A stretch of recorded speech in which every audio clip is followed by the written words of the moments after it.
In the spring of 2009, a wool buyer named Garrett Voss stood at a fence line in Tillamook County, Oregon, looked at a heap of matted fleece scraps rotting against the wire, and told the man who owned the land that he was looking at garbage.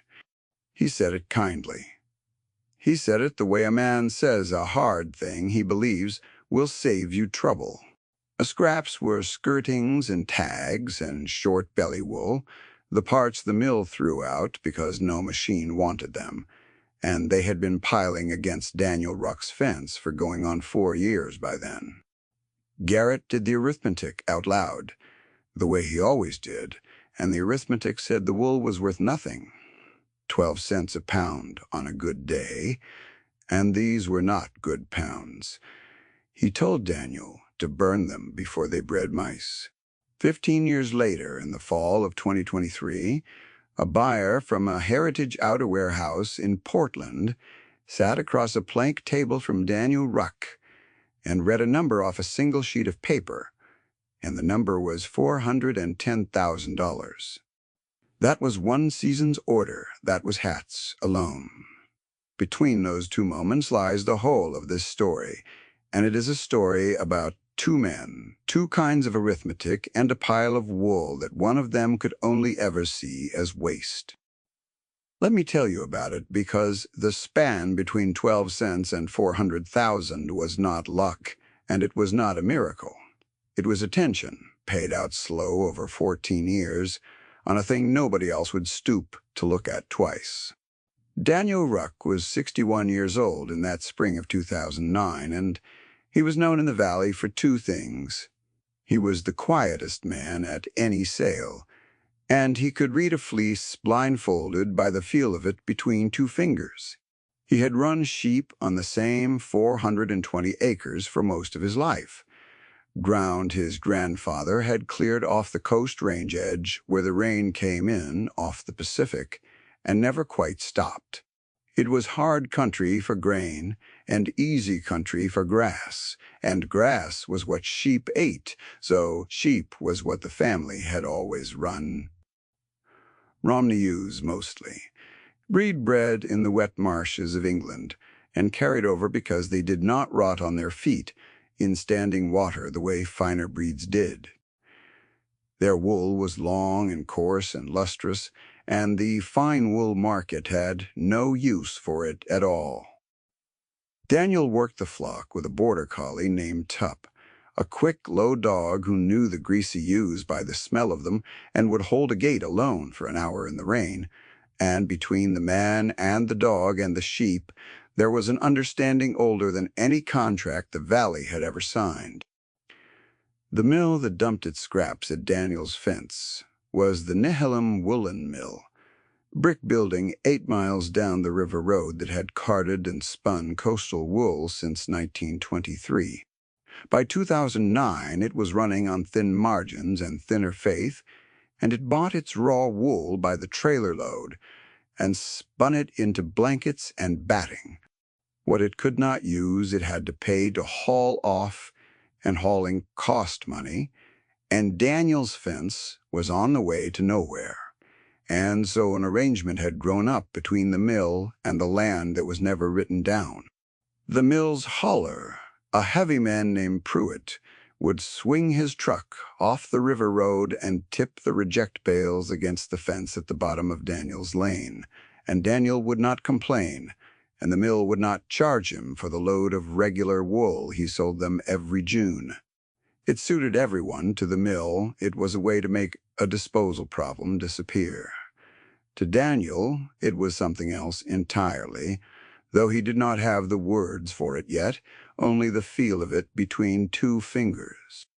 Garrett Voss was 44 that spring, and he was not a bad man. I want to be careful here because the easy version of this story makes him a fool, and he was not a fool. He had a degree in textile science from a good school, and he had spent 20 years buying wool for a brokerage that supplied 3 states. And he knew more about the chemistry of a wool fiber than Daniel would ever know. He could tell you the micron count of a fleece by squinting at it. He could tell you the yield after scouring, the percentage of grease and dirt and vegetable matter that would wash out the staple length, the spin count, the price per clean pound on the Australian exchange that morning. He carried all of it in his head and a good deal more in the tablet he kept in a leather case.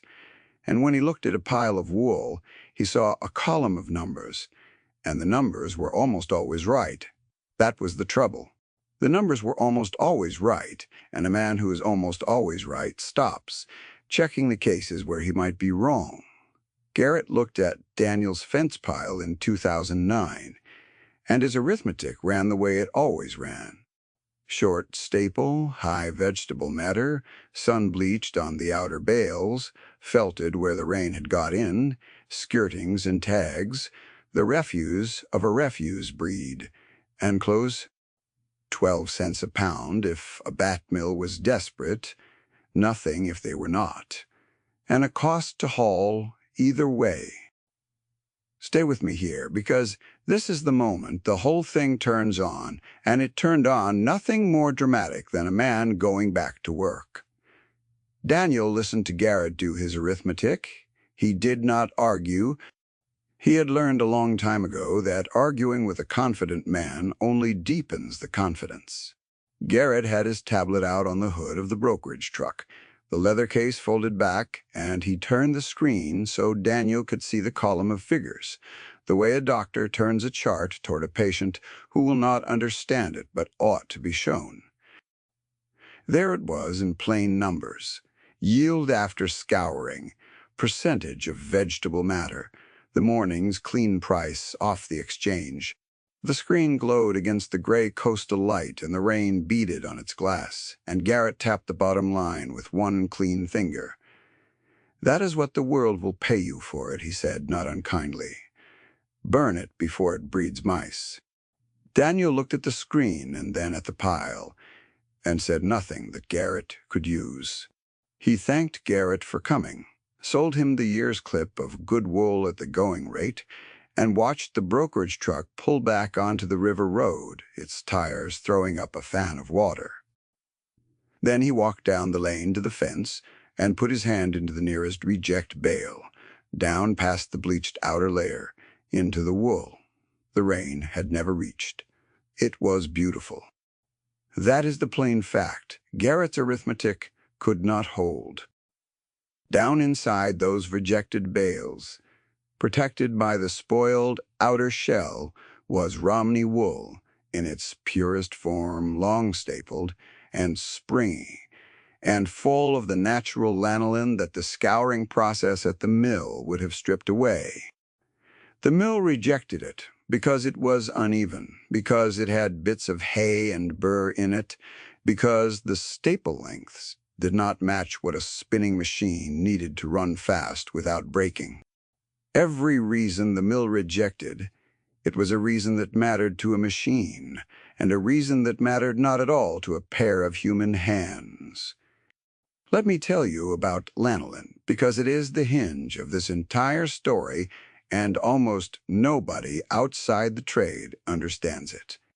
Lanolin is the grease a sheep's skin produces to waterproof the animal, and it coats every fiber of a raw fleece. Commercial wool processing scours it out with hot water and detergent because lanolin gums up high-speed machinery, and because the market wants clean white wool, it can dye any color. Yet lanolin is also the reason a working shepherd's sweater sheds rain for 200 years of tradition in the North Atlantic. Wool, still carrying its natural grease, repels water, resists odor, and holds its loft through a wetting that would leave scoured wool, sodden, and cold. The mill scoured everything it spun. The scraps at Daniel's fence had never been scoured at all. They were the only wool in the county still wearing the coat the sheep grew. Daniel knew this the way his grandmother had known it, which is to say, he knew it in his hands before he ever knew it in words. His grandmother had come over from the Shetland Islands in 1911 with a wooden chest, and in that chest were 4 pairs of knitting needles, a card of hand-spun samples, and a notebook bound in oilcloth in which she had written, in a small slanted hand, the things her own mother had taught her about working wool in the grease. Daniel had the notebook still. He kept it on the kitchen table under a single hanging lamp, and on the nights when the rain came hard off the ocean, he would read a page of it the way other men read scripture. There was a sentence in it he had carried his whole life. "The grease is not the dirt," his grandmother had written. "The grease is the wool's own coat, and a coat is worth more than a fleece." For 4 years, since the dumping began, Daniel had been pulling the good wool out of the reject bales by hand, a little at a time, and storing it dry in the loft of his barn. He did not have a plan for it. He only knew it was too good to burn, and that knowing it was too good to burn was itself a kind of plan, the way a man who saves seed without a field saves it, because the saving is right. By the spring, Garrett came and told him to burn it. The loft already held the better part of 2,000 pounds of unwashed Romney fleece, sorted by hand into staple length and color, the long, lustrous locks in one bay and the shorter, springy crimp in another. What would you have done with 2,000 pounds of wool nobody wanted? I ask because most of the people watching have stood in front of some version of that pile, some inheritance the world had already priced at 0 and walked away from it. Daniel did not walk away. He went up into the loft and he picked up his grandmother's needles, and he began, at 61 years old, to learn to make a hat. It took him most of a winter to make a hat worth keeping. He was not a natural. His grandmother's notebook gave him the old Shetland method of working wool in the grease, knitting it unwashed so the lanolin stayed in the fiber, and the first dozen hats came out lumpen and tight and out of shape. The 13th held its form. He had figured out, by failing 12 times, that the long staple Romney from the cleanest bales needed a looser tension than fine wool, that the natural crimp wanted room to spring, and that if he steamed the finished hat over the kettle and shaped it on a wooden block, his grandmother had carried over in the chest, the lanolin set the fibers into a felt that turned rain like a roof. He put the 13th hat on and wore it through a February storm and came in dry, and he set it on the kitchen table next to the notebook and looked at it for a long time. Let me tell you what a hat like that actually does, because the whole vindication at the end of this story rests on a mechanism, not on sentiment. A hat knit from scoured commercial wool wets through in a hard rain. The water works into the stripped fiber, the wool loses its loft, and the cold comes through against your skull within 20 minutes. Hat knit from wools still in the grease behaves like a different material entirely. The lanolin coats each fiber and forces the water to bead and run rather than soak. The loft stays high and full of trapped warm air, and a man can stand in a coastal downpour for an hour with dry hair under the wool. Daniel's hats did not just look like the old country hats. They worked the way the old country hats worked, because they were made the way the old country hats were made, out of the one ingredient the modern mill threw away. He sold the first one by accident. A neighbor named Wendell Tate, who ran cattle on the next place over and had watched Daniel pull wool out of those reject bales for years with open amusement, came by in the wet of that spring to borrow a chain binder, saw the hat on the table, and asked what fool had knit it. Daniel said he had. Wendell laughed, then put it on, then stopped laughing. He wore it out to his truck in the rain and came back 10 minutes later and asked Daniel what he wanted for it. Daniel had not thought about it. He said $30, a number he picked because it was the most he could imagine anyone paying for a hat, and Wendell paid it on the spot and drove off wearing it, and that was the first $30 the fence pile ever earned. Wendell wore that hat to the sale barn, and the sale barn was where the second part of this story began, because a sale barn is a place where men stand in the rain and notice what stays dry. It was a Tuesday auction in the wet of October, the kind of coastal day where the rain does not fall so much as hang in the air and soak a man through by inches, and the lot pens were open to the sky. 40 cattlemen stood along the rail in oilskins and ball caps gone dark with water, and Wendell Tate stood among them with dry hair under a gray wool hat, while every other head at the rail was wet. A man named Hollis Breck, who had farmed alongside Wendell for 30 years and missed nothing, leaned over and asked him what he had on his head. Wendell told him. By the end of the auction, 4 men had Daniel's name and the price, and one of them had taken the hat off Wendell's head and put it on his own and refused to give it back until Wendell promised to bring him one.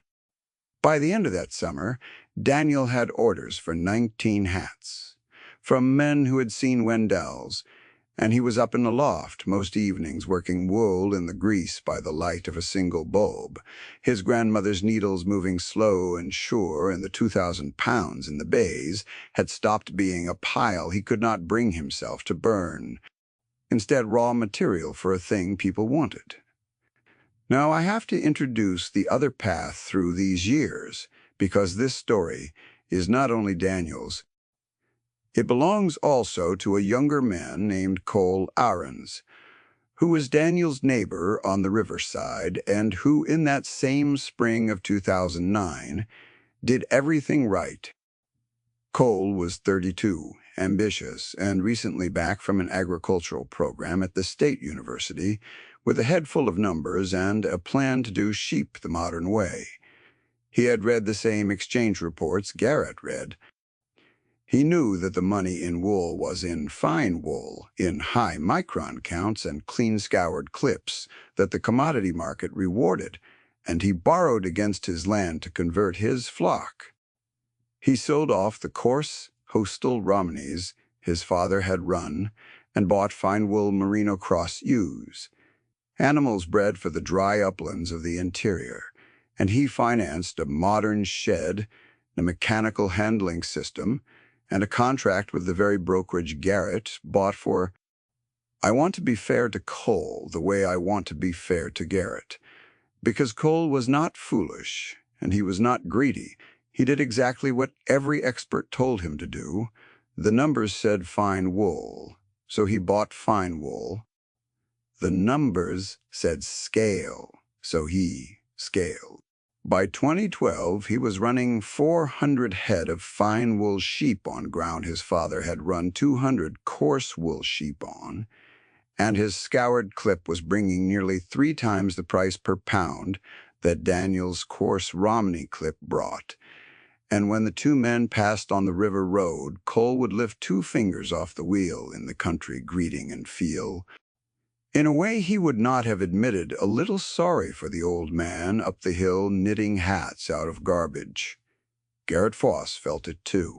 He came back every June to buy Daniel's regular clip, and every June the fence pile was still there, and every June Garrett said some version of the same thing. In 2011, he called it a hobby. He said it with affection, leaning on the gate while Pruitt's truck tipped another load of rejects against the wire. "A man your age ought to have a hobby, Daniel," he said, and Daniel said nothing and signed the ticket for the year's wool. In 2013, Garrett upgraded the dismissal. He had heard by then that Daniel was selling hats at the sale barn, and he found it charming and slightly sad. "It is a nice little sideline," he told Daniel, "but you understand it does not scale. You cannot build anything on 2,000 pounds of waste wool. When it is gone, and then what?" He meant it as kindness. He was trying to keep an old man from mistaking a winter's amusement for a future. He was not entirely wrong, and that is the part Daniel had already seen for himself. The fence pile was finite. The mill produced rejects, yes, but the mill was dying, and a dying mill is not a reliable supplier of anything, even garbage. If the hats were going to be more than a winter's amusement, Daniel needed his own wool in the grease in quantity year after year. So he did the thing that none of the experts ever expected, and that all of his arithmetic-minded neighbors found backward. While Cole converted his flock to fine wool to chase the scoured market, Daniel kept his coarse Romneys and began quietly to breed for the very traits the commodity market punished. He kept the ewes, whose wool held the most lanolin. He kept the lines with the longest, most lustrous staple. He selected year over year for the wool that made the best hats, which was precisely the wool that made the worst commodity clip. Let me tell you what breeding for grease actually means, because it is the second mechanism this story turns. Lanolin content in a fleece is partly heritable. Some ewes simply produce more grease than others, and a shepherd who handles every fleece at shearing can feel which ones. And over a decade of keeping back the greasiest, longest-stapled ewe lambs and culling the rest, a flock can be shifted toward a wool that no machine wants and that human hands prize above all others. Daniel had been doing this without naming it since the day he first put his hand into the reject bale, and now he did it on purpose. His flock began to drift, year by year, away from the commodity standard and toward the hat. By 2015, he was no longer dependent on the mill scraps at all. The fence pile had taught him what the wool could be, and now his own ewes grew it on purpose. This is the place in the story where a granddaughter arrives, because no inheritance carries forward without a person to carry it. And Daniel's was a young woman named Priya Ruck, the daughter of his son, who had left the valley for the city years before. Priya came back to the farm in the summer of 2016, 24 years old, and freshly finished with a business degree, and she came back the way educated young people come back to old farms, which is to say, with love and embarrassment in equal measure. She loved her grandfather. She was mortified by the hats. She had spent 4 years learning about markets and margins and brand positioning, and she came home to find a 68-year-old man knitting wool by hand in a barn loft and selling it for $30 at a livestock auction, and every instinct her education had given her said the operation was a sentimental dead end. She said so, more or less, in her first month home, and she said it sitting at the kitchen table with the notebook between them. "The math does not work, Grandpa," she said, and she was not wrong on her own terms. You spend 9 hours knitting a hat you sell for $30. That is a little over $3 an hour for a man who owns 400 acres. If you costed your time at anything, you would see this is not a business. It is a way of giving wool away with extra steps. She had a notebook of her own that night, a spiral one from her business program, and she had filled a page of it with the figures before she came to the table: labor cost and material cost and opportunity cost, all the costs her education had taught her to count. She turned it around so he could see it the way Garrett had turned the tablet around at the fence.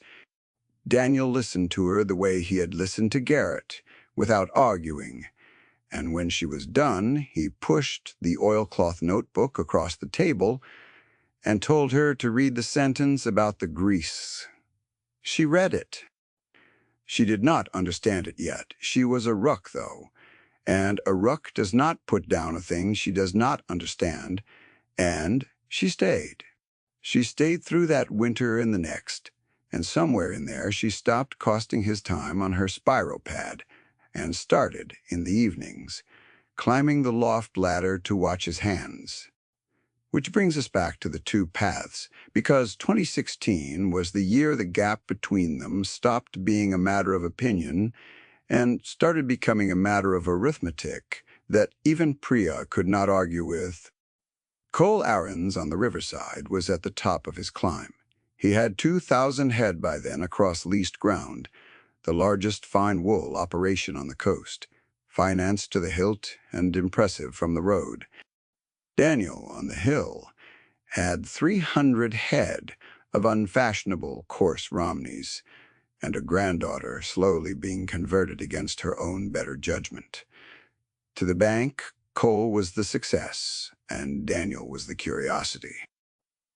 To anyone who measured what was easy to count, the question was already settled.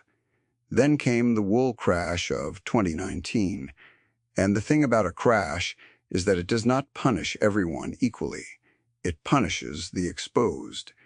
Let me tell you what happened, because it is the structural turn this whole story bends around, and it happened to real men in real time. The global fine wool market, which Cole had bet his land on, was tied to a handful of large buyers and a long supply chain running to mills overseas. When demand contracted that year, fine wool prices fell by more than half in a matter of months. A clip that had brought $8 a clean pound was suddenly bringing $3, and $3 did not cover the cost of the shearing, let alone the financed shed and the leased ground and the note on the handling system. Cole had built a beautiful, efficient, single-product operation, perfectly tuned to one market, and when that one market dropped, there was nothing underneath to catch him. Efficiency, it turns out, is only another word for fragility when the thing you are efficient at stops being wanted. Daniel's wool did not crash, because Daniel's wool was not in that market at all. He had withdrawn from the commodity system years before, one culled ewe at a time, and built instead a tiny closed loop. His ewes grew greasy, coarse wool. He turned it into hats. He sold the hats one at a time to men who stood in the rain. The price of fine wool on the Australian exchange had exactly nothing to do with whether a logger in Tillamook wanted a hat that kept his head dry. While Cole watched the bottom fall out of everything he had borrowed against, Daniel sold 90 hats that winter at $60 apiece, the price having risen as the reputation spread and the loop held, because the loop had never depended on anyone's confidence but the customer's own wet head. There was a morning that February when the two truths sat side by side on the river road for anyone to see. Cole's financed shed stood with its big doors shut and a hand-lettered notice from the lender taped inside the office window, and half a mile up the hill, Daniel's bond light burned in the loft before dawn, and the only sound on the whole road was the rain and, faint, the click of 2 knitting needles. The expensive shed had gone silent. The handwork had not. Tup was old by then, gray coming into his muzzle, and he still climbed the loft ladder behind Daniel each evening, and lay against the wool bays while the needles worked. And on the morning Cole's notice went up in the shed window, the dog lay in the barn doorway watching the rain. That anything in the world had changed, because on Daniel's hill nothing had. Priya saw it happen. That is the important thing. She had come home a skeptic and spent 3 years half converted. And in the winter of 2019, she watched a man with a business degree's worth of debt go quiet on the river road, while her grandfather, knitting garbage by hand, never missed a payment because he had no payments to miss. Something turned over in her. She stopped seeing the hats as a sentimental dead end and started seeing what her grandfather had built, which was not a hat business, it was a wall. He had spent 14 years building a wall between his livelihood and the machinery of a market that could collapse. And the wall was made of lanolin and stubbornness and a sentence in an oilcloth notebook. She took the notebook to the kitchen table one more time that February. This time she did not bring the math that did not work. She brought a different math. "Grandpa," she said, "you are right that the wool is worth more in the grease. You are knitting one hat at a time, though, and dying with 2,000 hats still in the loft. What if the hands were not only yours?" Daniel looked at her, and for the first time in this story, the old man asked a question instead of answering one. "How?" he said. And Priya, who had spent 4 years learning the very tools her grandfather had no use for, told him what she built over the next 3 years was not a factory. She was careful about that, careful in a way her education had not taught her and her grandfather had. She did not scale the hat the way Cole had scaled the sheep. She brought in 5 women from the valley who already knew how to knit, older women whose own grandmothers had worked wool. And she taught them Daniel's method out of the notebook, working in the grease, the looser tension, the steam, and the block. She kept the loop closed. The wool came off Daniel's own ewes, bred greasy on purpose. The hats were made by hand, by people who lived within 10 miles of the barn. Nothing was scoured, nothing was outsourced. The brand she built, which she called Greyweather after the old word for a castrated ram, and the gray of the coastal sky, sold the hats not as a commodity, but as the thing they were, which was the warmest rain-shedding hat a person could put on a head, made the old way out of the one ingredient the mills threw out. Let me tell you about the buyer who finally said the number, because the vindication in this story did not come from Daniel, and it did not come from Priya. It came from a man qualified to judge, which is the only kind of vindication that means anything. His name was Theo Marsh, and he was the head buyer for a heritage outerwear house in Portland that sold to people who paid a great deal for clothing that actually worked. He had heard about the Greyweather hats, the way real things spread, by word of mouth among people who stood outside in weather, and he drove out to the coast in the fall of 2023, not to negotiate, but to verify. He was not an easy man. He had spent his career separating the genuinely functional from the merely marketed, and he had handled every premium wool product made in the Pacific Northwest, and he came to the plank table in Daniel's kitchen, prepared to be unimpressed. Priya laid out the hats. Theo did not look at them first. He picked one up and put his bare hand inside it and felt the loft. And then he did the thing only a man who truly knew wool would do. He held it to his face and breathed in, and he smelled the lanolin, the faint sheep grease scent of wool that had never been scoured, and his expression changed. He asked where the wool came from.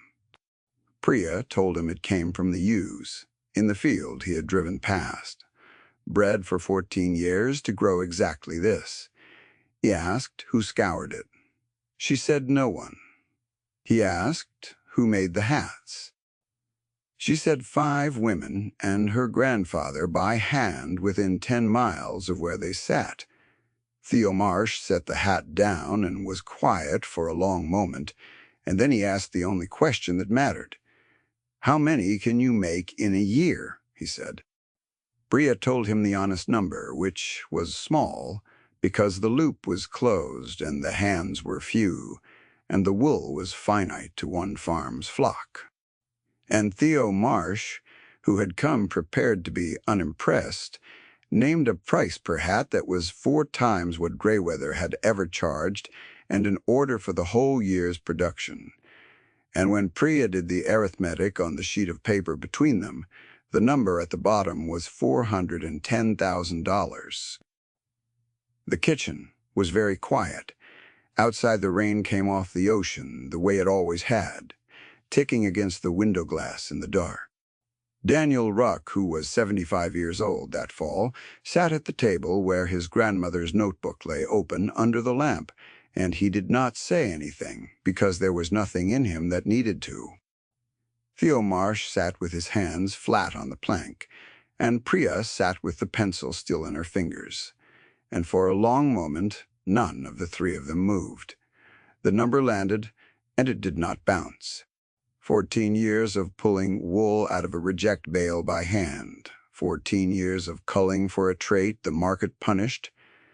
14 years of a sentence written in oilcloth in a small slanted hand. And the arithmetic that Garrett Voss had done at the fence in 2009 had been wrong by a factor no exchange report could have caught. Because the thing it measured and the thing that was valuable were never the same thing. $410,000. Priya set the pencil down and did not trust herself to speak. Daniel reached over and closed the notebook, slow, the way a man closes a thing he has read 1,000 times, and outside the rain kept on, and the lamp held its small circle of light over the three of them, and nobody filled the silence because the silence was the point. The wool that a confident man had told them to burn had just been priced by a man qualified to price it at more than the home place had earned in any 5 years of its life. Garrett heard about it, of course. The valley is small, and a number like that does not stay in a kitchen.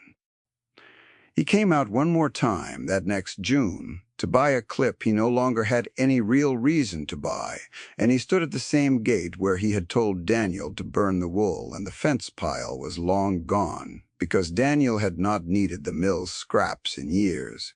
Garrett was 59 now, near the end of his own career, and he was not a man who could pretend he had not been wrong. He asked Daniel plainly how he had known. And Daniel, who had never once said, "I told you so," and was not going to start at 76, did not give him a speech. He went into the house and came back with the notebook and opened it to the sentence and let Garrett read it. The grease is not the dirt. The grease is the wool's own coat, and a coat is worth more than a fleece. Garrett read it twice. He was a textile scientist, and he understood, reading it, that the sentence was not folklore. It was true. The lanolin was the value, and he had spent his whole career scouring it out and writing it off, measuring the fiber and missing the coat. He handed the notebook back, and he did the thing that converts a sincere man into something better than a defeated one. He asked if Daniel would teach him to feel it. And Daniel, who gave wool and knowledge and hats to anyone who would receive them, took the old buyer down to the loft and put his hand into a bale of greasy Romney, down past where the eye could judge, into where only the hand could know. Cole Ahrens did not recover the way Garrett did, because a wrong idea costs a buyer his certainty and costs a farmer his land. Let me tell you what happened to Cole, because this story owes him honesty and not mockery.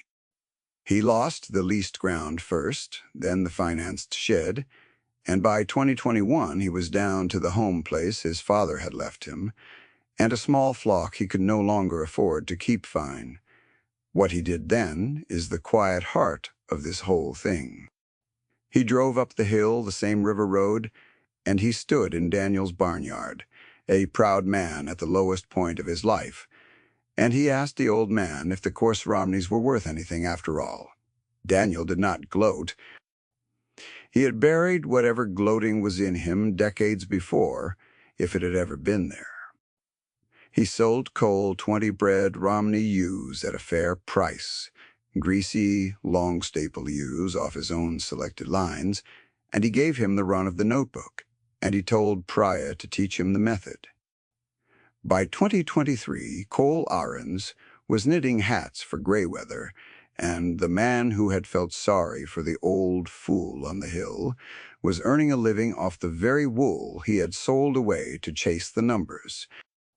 Daniel still knits when his hands allow it, slower than he did, and the loft still holds the wooden block his great-great-grandmother carried from Shetland in 1911. And the notebook still lies on the kitchen table under the lamp. The flock is held at 350 head, and Priya has refused twice to take outside money that would have grown it. She understood, watching Cole fall, the thing the experts never built into their models. which is that a thing you cannot lose is worth more than a thing you might. She keeps the loop closed on purpose. The wool comes off the farm. The hats are made by hand by 12 people. Now all from the valley, and the women who knit them are paid a wage that costs the time. Honestly, the way Priya once said, the old way never could. It only could not when one man did it alone. Here is the thing the whole span of years comes down to, and I will say it plainly, because the story has earned it. There are two kinds of knowledge in the world. There is the wide, fast, confident kind that measures what is easy to measure, that knows the micron count and the exchange price and the yield after scouring, and that kind of knowledge is real and useful, and was not wrong about most things. And there is the narrow, slow, patient kind that lives in a pair of hands and a sentence in a notebook, that knows the one thing about one wool on one piece of ground that no exchange report will ever carry, because the thing it knows cannot be counted. The first kind built Cole's beautiful, fragile operation and dropped it in a single season. The second kind pulled garbage off a fence for 14 years and turned it into a wall that held. Garrett Voss was right about the numbers and wrong about the wool, and the difference between those two is the difference between a model and the world. A model measures the fiber. The world keeps the coat. The mill is gone now. The Nehalem woolen mill closed in 2018, scoured out by the same market that broke coal, and the brick building sits empty by the river road where Pruitt's truck used to turn. The wool it threw away for 14 years did not die with it, though it is on heads up and down the coast, shedding rain the old way because one quiet man could not bring himself to burn a thing he could feel was good. On the worst nights when the rain comes hard off the ocean and rattles the kitchen window, Daniel Ruck still reads a page of the notebook under the lamp, and at his feet, gray-muzzled now and slow, lies an old border collie named Tup, who has worked the greasy ewes up that hill more seasons than either of them can count, and the dog sighs and settles. And the man turns the page, and outside in the dark the sheep that nobody wanted grow the coat that nobody could measure. One more wet winter on the ground that was always worth more than the number said. A coat is worth more than a fleece. His grandmother wrote it in 1911, and it took 112 years and a pile of garbage to prove her right.